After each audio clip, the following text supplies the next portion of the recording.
अस्सलाम वालेकुम नाजरीन, मैं हूं रुबाब रियाज और आप देख रहे हैं B42 न्यूज़।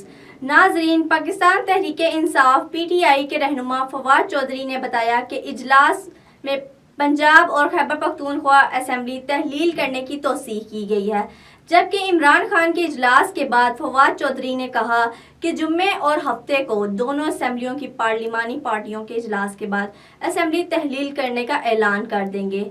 इस्तीफों से मुल्क भर में 567 सीटें खाली होंगी। सिंध और बलूचिस्तान हमारे अरकान असेंबली इस्तीफे जमा करवाएंगे।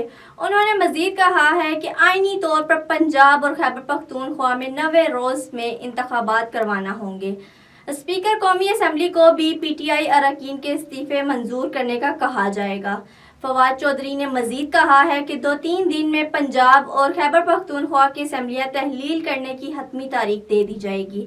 मजीद ये कि इमरान खान साहब ने जुम्मे को पार्लिमानी पार्टी का इजलास बुलाया है, लेकिन हमारे ज़राए का ये भी कहना है कि इलेक्शन कुछ माह बाद भी हो सकते हैं, लेकिन उससे कोई फ़र्क नहीं पड़ता।